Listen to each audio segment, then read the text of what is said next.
Okay. మనం previous క్లాస్‌లో మన క్లాసు టెక్నికల్ ప్రాబ్లమ్ వల్ల కొంచెం క్లాస్ మిస్ అయిందండి.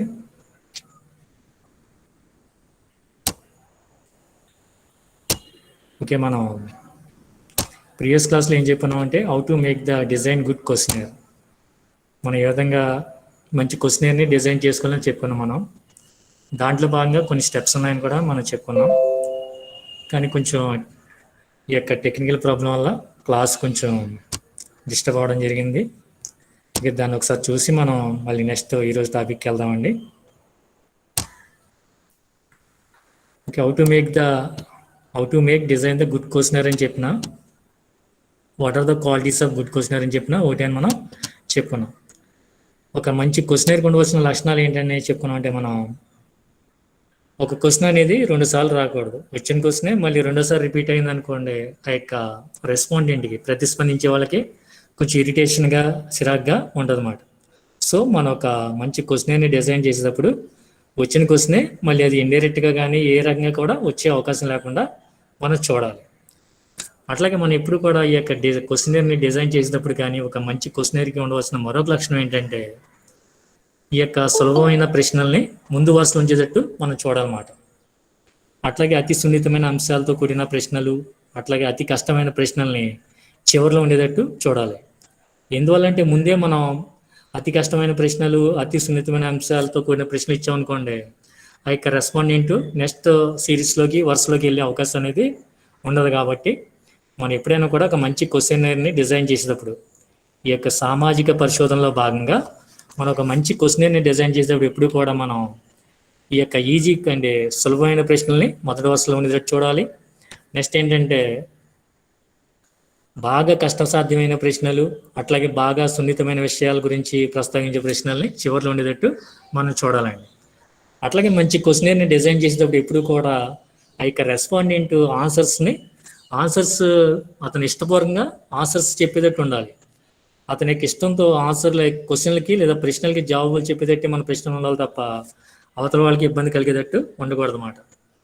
అట్లాగే మనం ఇచ్చే ప్రశ్నలు ఎప్పుడు కూడా గందరగోళం అయోమయం అనేది నెలకొని ఉండకూడదు. మనం ఇచ్చే ప్రశ్నలు ఎప్పుడు కూడా సింపుల్గా ఉండాలి. వాళ్ళు సాధ్యమైన త్వరగా ఆన్సర్ని కంప్లీట్ చేసేటట్టు ఉండాలి. అంతేగాని మనం ప్రశ్నల్ని ఏంటి చాలా చాలా హెవీగా లాంగ్గా లెంత్గా ఇచ్చామనుకోండి, వాళ్ళు ఏంటంటే అంతేగా ఇంట్రెస్ట్ అనేది చూపించమాట. కొంతమంది మాట్లాడతారు, చాలా సింపుల్గా మాట్లాడతారు. భోజనం చేసావా అన్నదానికి భోజనం చేసావా, ఏం కూరతో తిన్నావు, పచ్చడా పెరిగా చట్నీయా, ఏంటి నెయ్యిగా వేసుకున్నావా, అట్లాగే నెయ్యితో పాటు కారం పొడిగా వేసుకున్నావా, ఇలాగా ఒకే ప్రశ్నని ఒక 10 ప్రశ్నలు ఒకేసారి అలా అడిగాం అనుకోండి, చాలా సిరగ్గా అనిపిస్తుంది అవతల వ్యక్తికి. అదే అలా కాకుండా భోజనం చేశారా అంటే సింపుల్గా ఉంటుంది అన్నమాట. అట్లాగే మన యొక్క సామాజిక పరిశోధనలో భాగంగా మన ప్రశ్నల్ని డిజైన్ చేసేటప్పుడు మనం ఒక మంచి క్వశ్చనర్ని డిజైన్ చేసేటప్పుడు ఇవన్నీ కూడా ఫాలో అవ్వాలన్నమాట. మన యొక్క క్వశ్చనర్లో క్వశ్చన్స్ అనేవి లెంతీగా ఉండకూడదు, సింపుల్గా ఉండాలి. అట్లాగే క్వశ్చనర్లో పదాలు లేదా వర్డ్స్ అనేవి చాలా తక్కువగా ఉంటే ఆ యొక్క రెస్పాండెంట్ అట్రాక్టివ్గా ఆ యొక్క ఈజీగా రెస్పాన్స్ అయ్యి మనకు ఆన్సర్స్ని ఇవ్వడం జరుగుతుంది అన్నమాట. లేదా మనకి ఇబ్బందులు అనేవి ఎదురయ్యే అవకాశం ఉంటుంది. కాబట్టి సో మన యొక్క చేసేటప్పుడు మనం ఏంటంటే జాగ్రత్తగా మనం చూడాలండి. ఓకేనండి. ఈ క్వశ్చనర్లో భాగంగా మనం ఈ కండక్ట్ చేసేటప్పుడు ఏంటంటే వర్డ్స్ అనేవి సింపుల్గా ఎక్కువగా ఉండకూడదు, లెంతీగా లేకుండా వర్డ్స్ సింపుల్గా సమానంగా ఉండాలి. అట్లాగే మరొకటి ఏంటంటే ఆ యొక్క పదాలు అనేవి గందరగోళానికి ఉండకూడదు. మనం ఏంటంటే రీసెర్చ్ చేసేటప్పుడు ప్రతి సామాన్య మానవుడికి అర్థమయ్యేటట్టు ఉండాలి, కానీ ఏదో పిహెచ్డీలు చేసిన వాళ్ళకి లేకపోతే డిగ్రీలు చదివిన వాళ్ళకి సైంటిస్టులకి అర్థమయ్యే పదాలని ఉపయోగించకూడదు. ఫర్ సపోజ్ ఏంటి మిమ్మల్ని ఒక పదం అడిగినప్పుడు సపోజ్ బ్యాక్టీరియాలజీ అన్నారు. మీరు బ్యాక్టీరియాలజీ అంటే ఒక సామాన్య మానవుడికి అర్థం కాదు, అంతగా చదువుకున్న వ్యక్తికి. వైరాలజీ అన్న అర్థం కాదు. ఓకే, వైరాలజీ అంటే the study of virus is called the virology, the study of bacterias is called the bacteriology. అంటే అక్కడ అందరికీ తెలియదు అన్నమాట. మనం ఉపయోగించే పదజాలం అంటే పదాలు అనేవి టెర్మినాలజీ అంటారు అన్నమాట. ఆ పదాలు ఎప్పుడు కూడా సింపుల్గా ఉండాలి. మనం సభల్లో మాట్లాడేటప్పుడైనా మన ఫ్రెండ్స్తో మాట్లాడేటప్పుడైనా మనం ఉపయోగించే పదాలు అనేవి సింపుల్గా ఉందనుకోండి, అవతల వాళ్ళు మన యొక్క మాటలకి అట్రాక్ట్ అనేది అయ్యే అవకాశం ఉంటుంది. అంతేగాని వీడు మాట్లాడుతున్నారో ఎప్పుడు వెళ్ళిపోతారో లేకపోతే వీటితో మాట్లాడలేకపోతున్నాను అనుకోకూడదు అనమాట. అట్లాగే మన క్వశ్చన్ కూడా డిజైన్ చేసేటప్పుడు ఏంటంటే అవతల వాళ్ళకి ఇసుక అనేది రాకూడదు, చిరాకు రాకూడదు, అవతల వాళ్ళు ఏంటంటే సంతోషంగా ఏంటి వాళ్ళు ఆన్సర్స్కి రెస్పాండ్ అయ్యేటట్టు మనం చూడాలండి. అప్పుడే మన క్వశ్చనర్ డిజైన్ అనేది బాగున్నట్టు మాట. అర్థమైందండి? మన క్వశ్చనర్ డిజైన్ బాగుందంటే ఏంటి, ఆ యొక్క క్వశ్చన్ అందరూ కూడా లైక్ చేస్తున్నారని మనం అర్థం చేసుకోవాలన్నమాట. నెక్స్ట్ ఏంటంటే అట్లాగే ఏంటంటే ప్రతి ఒక్కరు కూడా ఆన్సర్ని విల్లింగ్ చేసేటట్టు ఉండాలి. అట్లాగే మన క్వశ్చన్లో ఇచ్చే టాపిక్స్, మనం ఒక టాపిక్ మీద మనం రీసెర్చ్ చేస్తున్నాం. రీసెర్చ్ చేసేటప్పుడు ఆ టాపిక్కి రిలవెంట్గా క్వశ్చన్స్ ఉండాలి, కానీ అసంబద్ధంగా క్వశ్చన్స్ ఉండకూడదు. సపోజ్ మీ ఫ్రెండ్ మీరు చాలా రోజుల తర్వాత కలిసారు, ఎక్కడో బయట సెంటర్లో కలిసారు. సెంటర్లో కలిసినప్పుడు సపోజ్ ఏమైనా అడుగుతారు జనరల్గా ఒకరినొకరు, ఏం చేస్తున్నావు, బాగున్నావా, ఏంటి ఎన్ని రోజులు అయింది, ఏం చేస్తున్నావు అని అడుగుతారు. అలా కాకుండా మీ ఇంటి పక్కన వాళ్ళు బాగున్నారా, లేకపోతే మీ ఇంటి వెనకాల వాళ్ళు బాగున్నారా, అలాంటి అసంబద్ధమైన ప్రశ్నలు అడిగామనుకోండి, అది రిలవెంట్గా ఉండాలన్నమాట. ఇప్పుడు కూడా ఈ యొక్క సామాజిక పరిశోధనలో భాగంగా ఈ యొక్క ప్రశ్నావళిని ఉపయోగించేటప్పుడు మనం ఉపయోగించే ప్రశ్నలు మన ఏ ఇష్యూ లేదా ఏ టాపిక్ మీద మనం సోషల్ రీసెర్చ్ చేస్తున్నామో ఆ టాపిక్కి అనుగుణంగా క్వశ్చన్స్ ఉండాలి, కానీ అసంబద్ధంగా సంబంధం లేనట్టు ఉండకూడదు. కొంతమంది ఏంటంటే ఒక సందర్భానికి అనుగుణంగా మాట్లాడరు, ఏం మాట్లాడతారో తెలియదు మాట. అట్లాగా మాట్లాడే వాళ్ళు మాట్లాడటానికి ఎవరు కూడా ఇష్టపడరు అన్నమాట. సో ఒక మంచి స్పీకరు జనాల్ని అట్రాక్ట్ చేయగలనమాట, బాగా మాట్లాడే వ్యక్తి అన్నమాట. మీరు రేపు పొద్దున డిగ్రీ కంప్లీట్ అయిన తర్వాత మీరు సొసైటీలోకి వెళ్తారు. సొసైటీలోకి వెళ్ళినప్పుడు మీరు మంచి మంచి ఉన్నతమైన స్థానాలకు వెళ్తారు. వెళ్ళినప్పుడు ఏంటంటే మీ యొక్క ఓడింగ్ అనేది మిమ్మల్ని నిలబెడుతుంది అన్నమాట. అర్థమైందండి? సో ఇక్కడ ఏంటంటే క్వశ్చన్ డిజైన్ చేసేటప్పుడు కూడా ఈ యొక్క అంబిగ్యూటీ అంటే ఏంటి, గందరగోళానికి అయోమయానికి ఉండేటట్లు మనం పదాలను ఉపయోగించకూడదు. క్వశ్చన్ కూడా లెంతీగా ఉండకుండా చూడాలి. అట్లాగే మన క్వశ్చన్స్ ఇచ్చే ఆర్డర్ కూడా చెప్పాం కదండి. ముందుగా ఏం చేయాలంటే సులభమైన ప్రశ్నలు ఇవ్వాలి. తర్వాత ఏంటంటే చివరిలో బాగా కష్టసాధ్యమైన ప్రశ్నలు ఇవ్వాలి. అట్లాగే అతి సున్నితమైన అంశాలతో కూడిన ప్రశ్నలు కూడా చివరిలో ఇవ్వాలి. ఒక మధ్యస్థంగా సున్నితమైన విషయాల్ని మధ్యలో పెట్టాలన్నమాట. అది ఆర్డర్ ఆఫ్ ది క్వశ్చన్. ఇప్పుడు సపోజ్ ఏంటంటే మన ఎగ్జామ్కి క్వశ్చన్స్ ఆన్సర్ రాసేటప్పుడు ఏం చేస్తాం, మనం బాగా వచ్చినాయి రాస్తాం ఫస్ట్, ఎప్పుడైనా కూడా మెయిన్ ఎగ్జామ్లో. సెకండ్ రౌండ్లో మనకి 50-50 ఛాన్సెస్ ఉన్నాయి రాస్తాం. థర్డ్ రౌండ్లో ఇంకా మనం ఏదో ఒకటి ఇంకా రాస్తాం అన్నమాట, అంటే వదలటం ఎందుకని. అట్లా ఉండాలి. అట్లాగే ఆర్డర్ ఆఫ్ ది క్వశ్చన్స్ కూడా ఆ విధంగానే ఉండాలన్నమాట. అంతేగాని ఎలా పడితే అలాగా ఆర్డర్ని రూపొందించకూడదు. ముందే కష్టసాధ్యమైన ప్రశ్న రూపొందిస్తే అవతల వాళ్ళు ఏంటంటే ముందరే చిరాకు వచ్చి అలా ఆపేస్తారన్నమాట. సో అసలుకే మోసం వస్తుంది.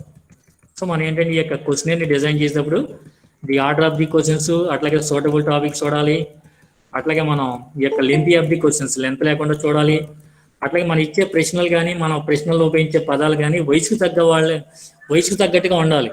ఇప్పుడు సపోజ్ మనం 15 సంవత్సరాల నుంచి 50 సంవత్సరాల లోపు వయసు వాళ్ళ నుంచి మన క్వశ్చన్స్ని గ్యాదర్ చేయాలి, వాళ్ళ యొక్క రెస్పాండెంట్స్.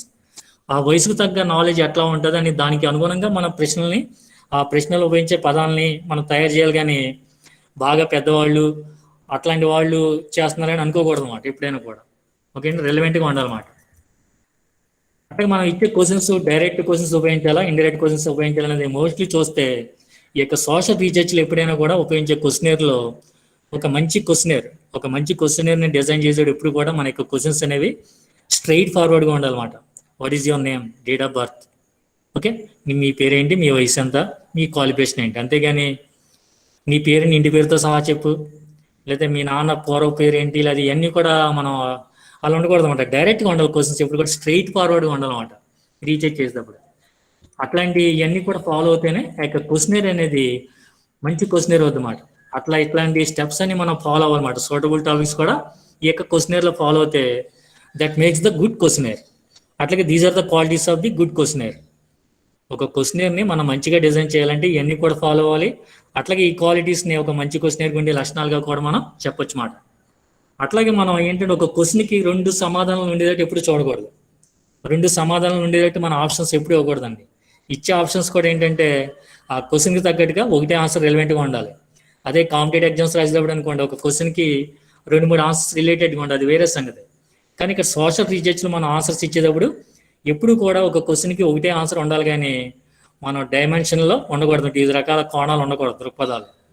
ఇప్పుడు నీ పేరేంటంటే అక్కడ మనం ఏంటంటే మీకు ఎన్ని డిగ్రీలు ఉన్నాయి అన్నప్పుడు A 2, B 3, C 1, D నన్. అంటే నీకు ఎన్ని డిగ్రీలు ఉన్నాయంటే BA చేయొచ్చు, లేదా కొంతమంది MA చేయొచ్చు అట్లా మాట. అంతేగాని మనం ఇండైరెక్ట్గా ఉండకూడదు, స్ట్రైట్ ఫార్వర్డ్గా ఉండాలన్నమాట. అప్పుడే మన యొక్క క్వశ్చనర్ అనేది గుడ్ క్వశ్చనర్ అనిపించుకుంటుంది అనమాట. మనకి నెక్స్ట్ టాపిక్ ఏంటంటే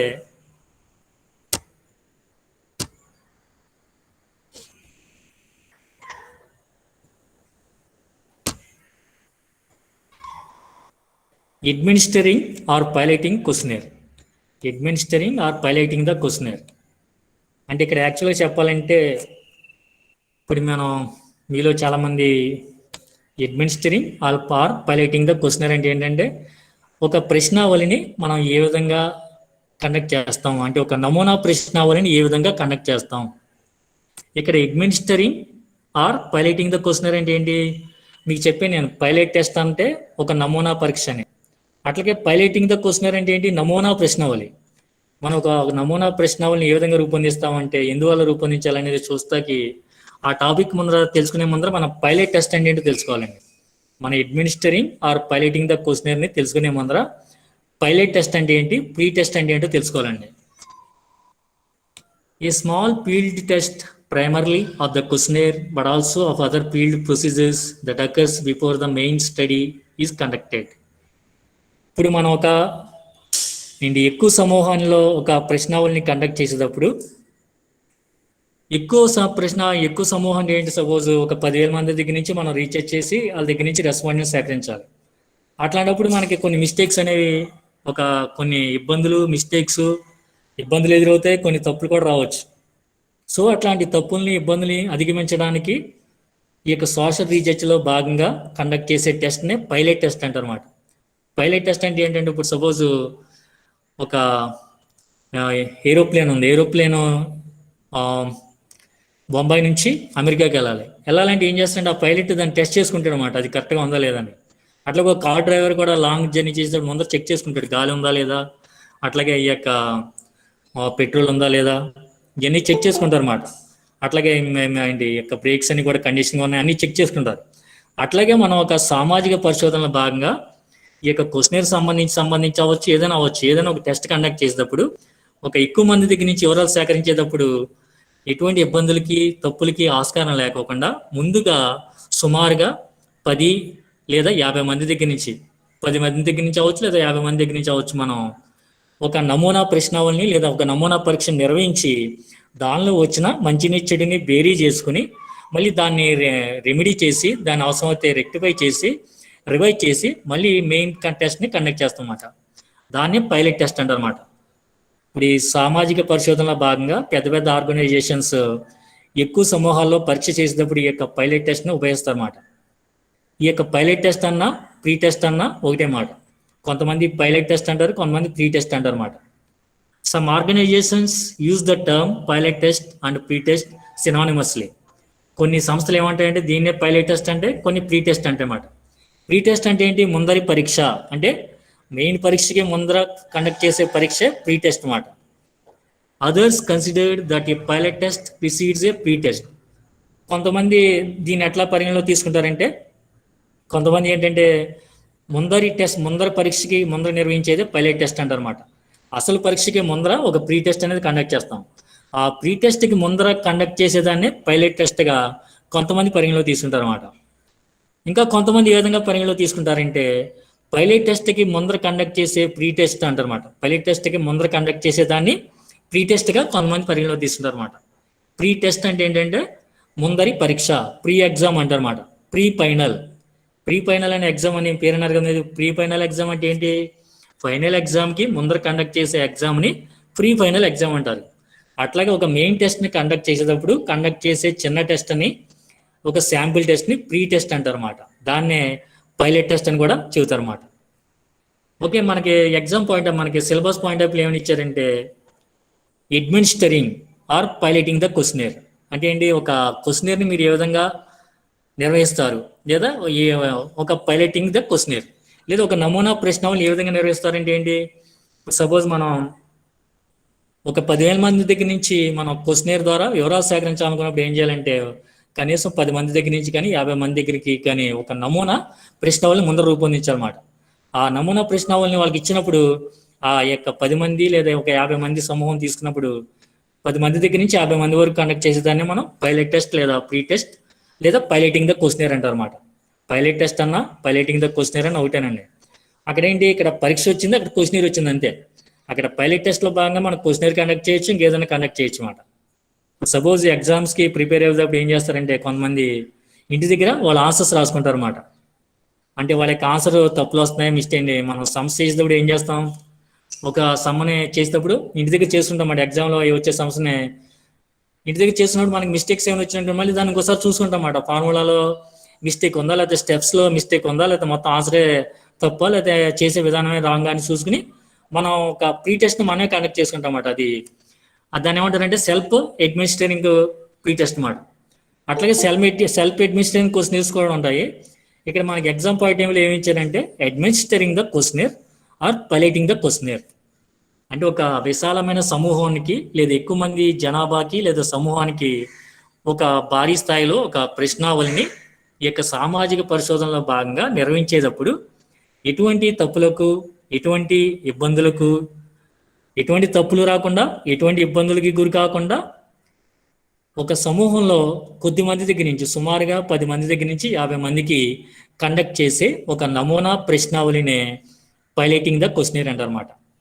పైలటింగ్ ద క్వశ్చనర్ అంటే ఏంటంటే నమూనా ప్రశ్నావళి అన్నమాట. అది మెయిన్ ప్రశ్నావళి కాదు. అది ఈ యొక్క నమూనా ప్రశ్నావళిని 10 మంది దగ్గర నుంచి 50 మంది కండక్ట్ చేసిన తర్వాత దాంట్లో వాళ్ళు ఏ విధంగా స్పందించారు ఆ ప్రశ్నలకి, ఆ ప్రశ్నలు మళ్ళీ ఏమైనా మార్చాలా మనం అన్నీ కూడా మనం చెక్ చేసుకుని అవసరమైతే ఆ క్వశ్చన్ని మార్చి, వాటిలో అవసరమైతే ఆప్షన్స్ మార్చి, అవసరమైతే క్వశ్చన్స్ సంఖ్యను తగ్గించి, లేదా క్వశ్చన్లో ఉన్న పదాల సంఖ్యను తగ్గించి మనం మెయిన్ క్వశ్చనర్ని తయారు చేస్తాం అన్నమాట. అందుకోసం ఈ యొక్క పెద్ద పెద్ద ఆర్గనైజేషన్స్, సోషల్ రీసెర్చ్ చేసే పెద్ద పెద్ద ఎన్జిఓస్, నాన్ గవర్నమెంట్ ఆర్గనైజేషన్స్ ఇవన్నీ కూడా ఏం చేస్తాయంటే ముందర ప్రీ టెస్ట్ లేదా పైలట్ టెస్ట్ని కండక్ట్ చేస్తాయి. క్వశ్చనర్కి పోతే ముందర ఏం చేస్తాయంటే ఈ యొక్క పైలటింగ్ ద క్వశ్చనర్ని కండక్ట్ చేసి దాంట్లో ఉన్న లోపాలన్నింటినీ బేరీ చేసుకుని వాటిని సంస్కరించి మెయిన్ టెస్ట్ కండక్ట్ చేస్తారన్నమాట. ఫర్ ఎగ్జాంపుల్ ఇప్పుడు ఇంతకుముందు ఎస్ఐకి ఫిజికల్ టెస్ట్ ఉండేది, 5 కిలోమీటర్లు పరిగెట్టాలి. ఇప్పుడైతే తీసారండి అది. ఎందుకంటే చాలామంది ఈ యొక్క 5 కిలోమీటర్ల ప్రాక్టీస్ లేకుండా పరిగెడుతున్నారని చాలామంది స్ట్రోక్ వచ్చి చనిపోతున్నారు అన్నమాట, గుండెపోటు వచ్చి. అందువల్ల తీశారు. ఇప్పుడు 1600 మీటర్సే పెట్టారు. 1600 మీటర్స్ అయినా కూడా మనం డైరెక్ట్ ప్రాక్టీస్ లేకుండా పరిగెట్టలేమాట. ఇప్పుడు సపోజ్ అక్కడ 1600 మీటర్స్ అక్కడ ఎస్ఐ ట్రైనింగ్లో, అది ఎస్ఐ ఎగ్జామ్లో ఫిజికల్ టెస్ట్లో 8 నిమిషాలు పరిగెట్టాలి. అట్లయినప్పుడు దానికి వెళ్ళే వాళ్ళు ఏం చేస్తారంటే ముందుగా ప్రిపేర్ అవుతారు. ముందుగా గ్రౌండ్లో ఏం చేస్తారంటే ఆ 1600 మీటర్లు పరిగెట్టినప్పుడు ఎంత టైం వస్తుందో చెక్ చేసుకుంటారు. ఇక్కడ మనకి 7 నిమిషాలు వచ్చింది అనుకోండి, అక్కడ 8 నిమిషాలు పరిగెట్టగలం. ఎందువల్ల ఇక్కడ మనకి టెన్షన్తో కూడిన వాతావరణం ఉండదు. అక్కడ అయితే ఎక్కువ మంది ఉంటారు, మనం పరిగెట్టగలమా లేదా అనేది ఉంటుంది. అట్లాగే అక్కడ వాళ్ళు కండక్ట్ చేసే టైం కూడా మనకి డిపెండ్ చేస్తుంది. అక్కడ మనం సపోజ్ భోజనం చేసామనుకోండి, మనం పరిగెట్టలేం. అన్నీ కూడా మనల్ని ప్రభావితం చేస్తాయి. కాబట్టి ఈ యొక్క క్వశ్చనర్ కూడా అంతే మాట. ఈ యొక్క సామాజిక పరిశోధనలో భాగంగా ఈ యొక్క క్వశ్చనర్ని కూడా ఏంటంటే ముందరగా ఏం చేస్తారంటే చిన్న సమూహానికి లేదా తక్కువ మందికి కండక్ట్ చేస్తే దానివల్ల ఏమైనా ఇబ్బందులు ఉంటే వాటిని రెక్టిఫై చేసుకుని మెయిన్ క్వశ్చనర్ని కండక్ట్ చేసే అవకాశం అనేది ఉంటుంది అన్నమాట. సో ఈ యొక్క పైలట్ టెస్ట్ అంటే పైలట్ టెస్ట్ అంటే ఏంటి, నమూనా పరీక్ష. దీన్ని మనం ప్రీ టెస్ట్ అంటమాట, ముందరి పరీక్ష. దీన్ని మనం క్వశ్చనర్కి వచ్చేస్తే పైలటింగ్ ద క్వశ్చనర్ అంటామంట. ఏంటి, నమూనా ప్రశ్నావళి లేదా ఏంటి అసలైన ప్రశ్నావళికి ముందర కండక్ట్ చేసేదాన్ని మనం పైలటింగ్ ద క్వశ్చనర్ అంటమాట. దాన్ని ఏ విధంగా చేయాలి ఇవన్నీ కూడా మనం చూసామండి. ఇప్పుడు నెక్స్ట్ మనకి సెల్ఫ్ అడ్మినిస్ట్రేటింగ్ ద క్వశ్చనర్స్. ఏంటంటే కొంతమంది ఏం చేస్తారంటే వాళ్ళ మీద వాళ్ళే క్వశ్చనర్స్ని కండక్ట్ చేసుకుంటూ ఉంటారు అనమాట.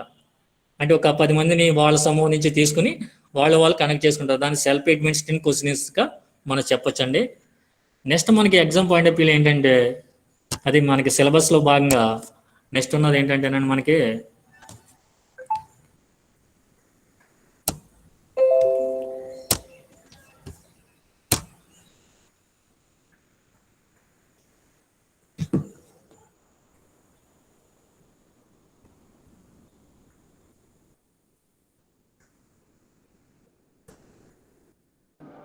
ఎగ్జామ్ పాయింట్ ఆఫ్ వ్యూ ఉన్నది. నెక్స్ట్ టాపిక్ ఏంటంటే మనకి methods collection of data.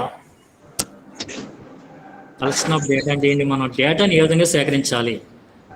Data అంటే ఏంటంటే వివరాలండి. సపోజ్ మీరు ఇప్పుడు సిలబస్ అవుతుంది, సిలబస్ అయినప్పుడు సంబడి ఎవరిదో మ్యూట్లో పెట్టినామా, స్టూడెంట్స్ మ్యూట్లో పెట్టినా.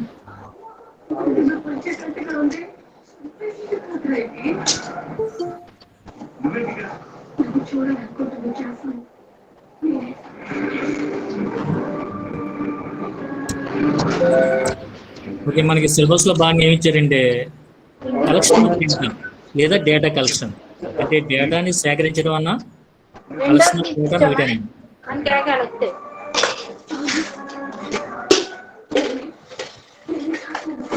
డేటా కలెక్షన్ అంటే ఏంటంటే వివరాలను సేకరించడం. మన యొక్క సోషల్ రీసెర్చ్ లో భాగంగా మనం ఏ పద్ధతిని ఉపయోగించినా, మన సామాజిక పరిశోధన పద్ధతుల్లో భాగంగా మనం క్వశ్చనేర్ అని, క్వశ్చనేర్స్ అని, ఇంటర్వ్యూస్ అని, అబ్జర్వేషన్ అని, డాక్యుమెంట్స్ అని 4 రకాల పద్ధతులను ఉపయోగించాం.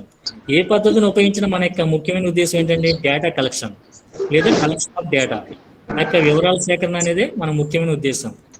ఇక్కడ మన సిలబస్లో ఏమి ఇచ్చారంటే కలెక్షన్ ఆఫ్ డేటా అని ఇచ్చారన్నమాట. అంటే వివరాల సేకరణ ఏ విధంగా చేయొచ్చు అని. ఇక్కడ మనం ఈ టాపిక్ చూద్దామండి. There is not a particular method of data collection that is claimed to be unique to grounded theory. ఇక్కడ మనకి ఈ యొక్క వివరాలు సేకరించడానికి ఒక ప్రత్యేకమైన పద్ధతి అంటూ లేదు. మనం ఈ యొక్క మన అనుభవంలోకి లేదా మన యొక్క అవసరాలకి పరిస్థితులకి అనుగుణంగా మన యొక్క పద్ధతిని అన్వయించుకుంటాం అన్నమాట. మనం చెప్పుకున్నాం కదండి, ఒక్కొక్క సిచ్యువేషన్కి ఒక్కొక్క సర్వే పద్ధతిని వాడతామని. క్వశ్చనర్ అని, ఇంటర్వ్యూస్ అని, అబ్జర్వేషన్ అని, డాక్యుమెంట్స్ అని. అట్లాగే మనకి వీటికి సంబంధించి సోషల్ రీసెర్చ్ లో పరిశోధన చేసిన ఒక సైంటిస్ట్ ఈ యొక్క స్ట్రాట్స్ అనేది ఆ వ్యక్తి ఏం చెప్పాడంటే as indicated very divorce materials.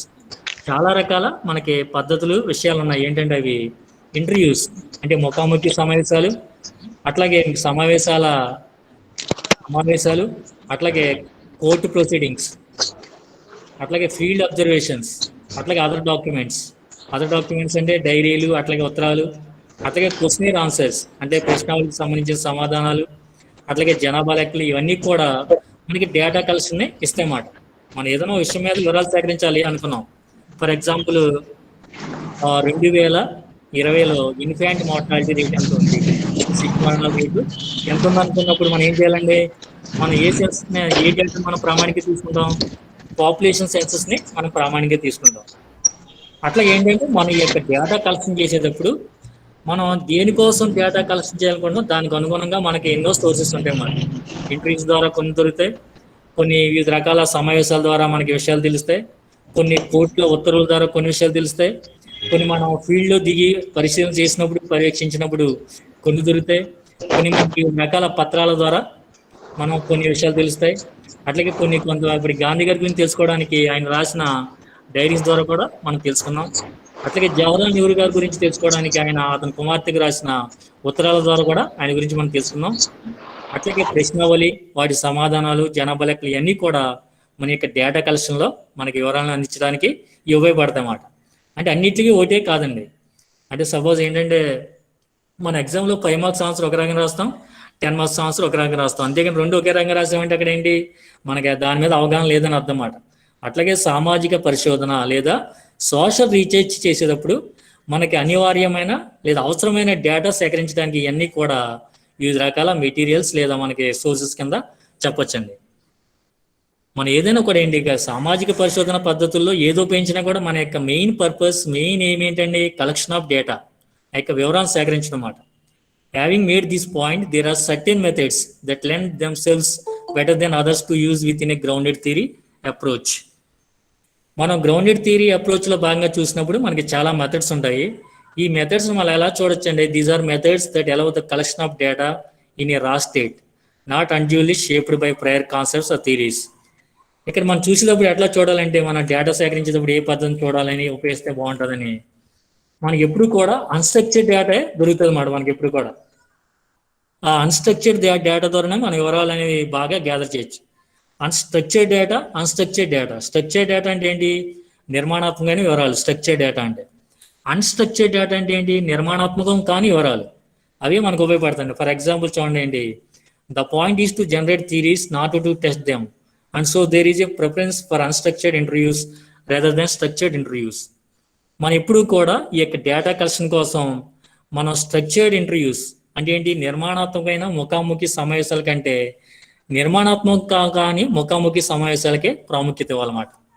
అట్లాగే మనం ఓపెన్ ఎండెడ్ క్వశ్చన్స్ని కండక్ట్ చేసేదానికంటే for the use of open ended questions in a questionnaire rather than fixed choice answers. Okay, అట్లాగే మనం ఏంటంటే ఈ యొక్క క్వశ్చనర్ కండక్ట్ చేసేటప్పుడు మన పిక్చర్డ్ చాయిస్ ఆన్సర్స్ని కాకుండా ఓపెన్ ఎండెడ్ క్వశ్చన్స్ని కండక్ట్ చేస్తే మనకి అన్స్ట్రక్చర్డ్ డేటా వస్తుంది. దానివల్ల మనకి మంచి అండి ఎనాలిసిస్ కూడా చేసుకోవచ్చండి.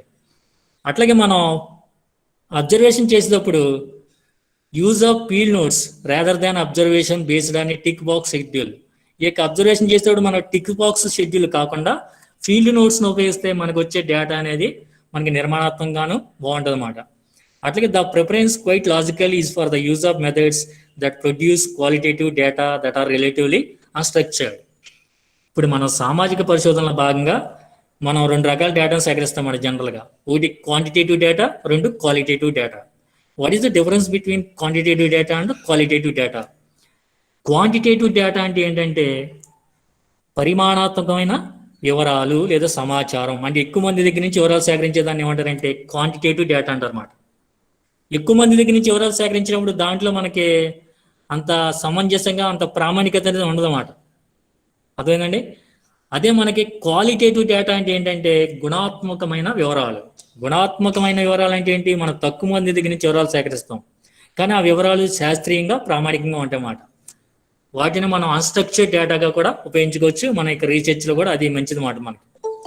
ఓకే, మనకి ఈ యొక్క మెథడ్స్ ఆఫ్ డేటా కలెక్షన్ మనకి ఏమి ఇచ్చారంటే సిలబస్లో కలెక్షన్ ఆఫ్ డేటా, ఈ యొక్క వివరాల సేకరణ. ఈ వివరాలు సేకరించడానికి మనకు అనేక పద్ధతులు ఉన్నాయి. ఆ పద్ధతుల్లో మనం దేన్ని ఎలా ఉపయోగించుకోవాలో మనం చెప్పాను. మనం ఇక్కడ ఏంటంటే మీకు ఏం చెప్పానండి, ఇక్కడ చూడండి, మనం ఈ యొక్క ఎంట్రీస్ చేసేటప్పుడు ఏంటి స్ట్రక్చర్డ్ ఇంటర్వ్యూస్ కన్నా అన్స్ట్రక్చర్డ్ ఇంటర్వ్యూస్ చేస్తే డేటా అనేది మనం అన్స్ట్రక్చర్డ్ డేటా గ్యాదర్ చేసుకోవచ్చు, దానివల్ల ఉపయోగం ఉంటుంది. అట్లాగే మనం ఈ యొక్క క్వశ్చన్ కండక్ట్ చేసేటప్పుడు ఫిక్స్డ్ చాయిస్ ఆన్సర్స్ క్వశ్చన్స్ కాకుండా ఓపెన్ ఎండెడ్ క్వశ్చన్స్ మనం కండక్ట్ చేస్తే దానివల్ల వచ్చే డేటా మనకు ఉపయోగపడుతుంది. అట్లాగే మన అబ్జర్వేషన్లో భాగంగా ఈ యొక్క టిక్స్ బాక్స్ షెడ్యూల్ కాకుండా ఫీల్డ్ నోట్స్ని ఉపయోగిస్తే మనకు వచ్చే డేటా అనేది ప్రామాణికంగా ఉంటుంది అన్నమాట. అంటే అక్కడ ఏంటి, మనకు వచ్చే డేటా అన్స్ట్రక్చర్డ్దే మనం ప్రామాణికంగా తీసుకుంటామాట. ఈ యొక్క సోషల్ రీసెర్చ్లో భాగంగా గుడ్ ప్రాక్టీస్ మనం చెప్పాలంటే ఏంటంటే the use of unstructured data.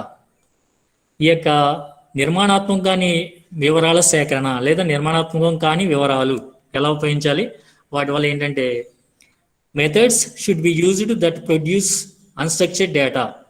ఇప్పుడు మనం చెప్పుకున్న పద్ధతుల ద్వారా మన యొక్క నిర్మాణాత్మకం కాని వివరాలను సంపాదించవచ్చు. ఏంటవి? Normal in the form of text or images. వాటిని మనం ఏ విధంగా పొందొచ్చు? వివిధ రకాల ఇమేజెస్ అంటే ఫిగర్స్ లేదా ఆర్ట్స్ బొమ్మల ద్వారా లేదా డ్రాయింగ్స్ ద్వారా మనం పొందొచ్చు, లేదా టెక్స్ట్ ఒక మ్యాటర్ ద్వారా పొందొచ్చు. అన్స్ట్రక్చర్డ్ ఇంటర్వ్యూస్ అంటే ఏంటి? నిర్మాణాత్మక ముఖాముఖి సమావేశాలు. అట్లాగే ఓపెన్ ఎండెడ్ క్వశ్చన్స్ మనం చెప్పుకున్నాం కదండి, వ్యక్తపరిచే అవకాశం ఉన్న ప్రశ్నలు, వ్యక్తపరిచే అవకాశం లేని ప్రశ్నలు, లేదా బహిర్గత ప్రశ్నలు, లేదా బంధించబడిన ప్రశ్నలు చెప్పుకున్నమాట. రెండు రకాల ప్రశ్నలు చెప్పుకున్నాం మన క్వశ్చన్స్లో. ఓపెన్ అంటే ఏంటి? వ్యక్తపరిచే అవకాశం ఉన్న ప్రశ్నలు లేదా బహిర్గత ప్రశ్నలు. అక్కడ ఒక రీసెర్చ్ పర్సన్ ఇచ్చే రెస్పాండ్ అండి, ఎవరి దగ్గర నుంచి మనం రీసెర్చ్ చేస్తున్నాం వాళ్ళ యొక్క అభిప్రాయాన్ని క్లియర్గా రాయడానికి ఉంటుంది. అక్కడ ఎండెడ్ క్వశ్చన్స్లో ఎస్ ఆర్ నో అని రెండిట్లు ఏదో చెప్పాలన్నమాట. ఓపెన్ క్వశ్చన్ అంటే బహిర్గత ప్రశ్నలు లేదా వ్యక్తపరిచే అవకాశం ఉన్న ప్రశ్నలు. ఎండెడ్ క్వశ్చన్స్ అంటే ఏంటి? బంధించబడిన ప్రశ్నలు లేదా వ్యక్తపరిచే అవకాశం ఉన్న ప్రశ్నలు అన్నమాట. అవి ఉపయోగించాలి. అట్లాగే అఫీషియల్ రిపోర్ట్స్. మనం సపోజ్ జనాభా లెక్కలు సేకరించాలంటే, జనాభా లెక్కల గురించి మనకి వివరాలు కావాలంటే ఎప్పుడూ కూడా మనం అధికారికమైన సమాచారం తీసుకోవాలి. దానికోసం మనం పాపులేషన్ సెన్సస్నే ఒక వెబ్సైట్ని ఫాలో అవ్వాలన్నమాట. గవర్నమెంట్ పాపులేషన్ సెన్సస్ వెబ్సైట్ని ఫాలో అవుతే మనకి అధికారికమైన వివరాలు సంపాదించగలమాట. అట్లాగే కంపెనీ రికార్డ్స్. ఏదైనా కంపెనీ గురించి తెలుసుకోవాలంటే ఆ కంపెనీ యొక్క అధికారికమైన రికార్డులు తెలుసుకోవాలి. అట్లాగే మనం ఈ యొక్క అబ్జర్వేషన్లో భాగంగా మనం ఫిక్స్డ్ చాయిస్ ఆన్సర్స్ ఏంటి టిక్ బాక్స్ షెడ్యూల్ కాకుండా ఫీల్డ్ నోట్స్లో మనం తీసుకోవాలన్నమాట. ఆ ఫీల్డ్ నోట్స్లో మనం ఏం గమనించాము, ఏం పర్యవేక్షించాము అనేది దాంట్లో మనకు కరెక్ట్గా తెలుస్తుంది అన్నమాట. Based on observations can all produce suitable data. ఇప్పుడు ఈ యొక్క గుడ్ ప్రాక్టీస్ అంటే ఏంటి? మన యొక్క సోషల్ రీసెర్చ్ చేసే పర్సను లేదా సామాజిక పరిశోధన చేసే పర్సను ఈ యొక్క అన్స్ట్రక్చర్డ్ డేటా వల్ల కలిగే ప్రయోజనాలు ఏంటి, ఏ విధంగా అన్స్ట్రక్చర్డ్ డేటాను పొందొచ్చు, అదే మనకు సూటబుల్ డేటాగా కూడా చెప్పొచ్చు అన్నమాట. మనం చెప్పుకున్నాం కదండి, ఈ యొక్క క్వశ్చన్ ఇంటర్వ్యూలో భాగంగా అన్స్ట్రక్చర్డ్ ఇంటర్వ్యూస్ని కండక్ట్ చేసుకోవడం, క్వశ్చన్స్లో భాగంగా ఓపెన్ ఎండెడ్ క్వశ్చన్స్ని కండక్ట్ చేసుకోవడం, అట్లాగే మనం అబ్జర్వేషన్లో భాగంగా ఫీల్డ్ నోట్స్ని కండక్ట్ చేసుకోవడం. వీటి ద్వారా మనం పొందే డేటా అనేది సూటబుల్గా ఖచ్చితంగా ఉంటుందన్నమాట. ఆ డేటాని మనం తర్వాత ఎనాలిసిస్ చేసుకోవడానికి, ఎనాలిసిస్ చేసి మనం రిజల్ట్స్ని ప్రకటించడానికి చాలా కంఫర్ట్గా ఉంటుందన్నమాట. So this is the today topic అనేది administering or the piloting the question అనమాట. ఇది మనకి 5 మార్క్స్కి వచ్చే అవకాశం ఉంటుందండి. Administrating the piloting the questionnaire అనేది. So this is the topic. ఎవరికైనా ఏమైనా డౌట్స్ ఉంటే అడగొచ్చండి. టాపిక్ అర్థమైందండి? ఎవరికైనా డౌట్స్ ఉన్నాయండి?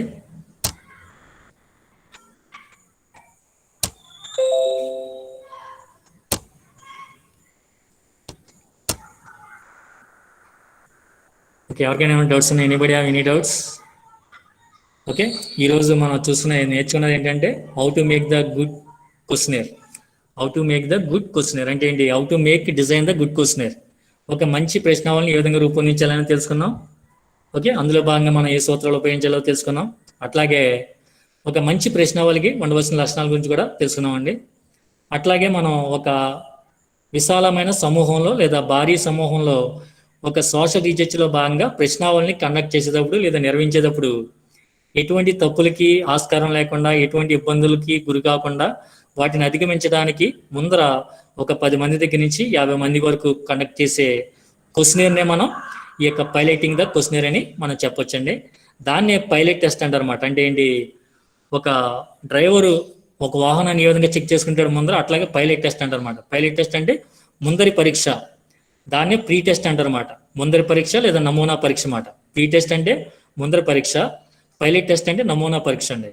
ఈ యొక్క సామాజిక పరిశోధనలో భాగంగా ఈ యొక్క క్వశ్చన్ ఉపయోగించేటప్పుడు, ఈ యొక్క భారీ స్థాయిలో కండక్ట్ చేసేటప్పుడు నమూనా ప్రశ్నావళిని కండక్ట్ చేయడాన్ని ఈ యొక్క పైలటింగ్ ద క్వశ్చనర్ అంటారన్నమాట.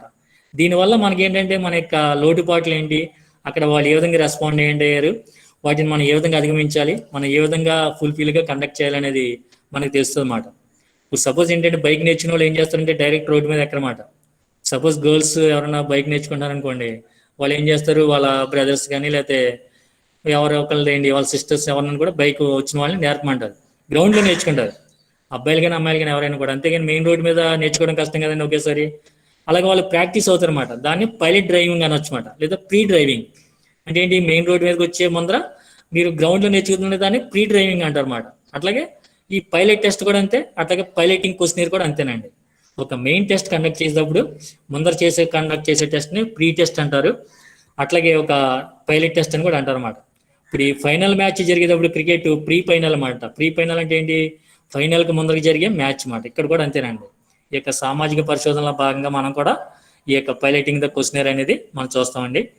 సో ఇది మనకి సోషల్ రీసెర్చ్లో భాగంగా మనకి చాలా ఎక్కువ డేటాని ప్రామాణికమైన డేటాని ఇచ్చే అవకాశం అనేది ఉంటుందన్నమాట. ఓకే, ఇదండి ఈరోజు ఈరోజు టాపిక్ ఇదండి.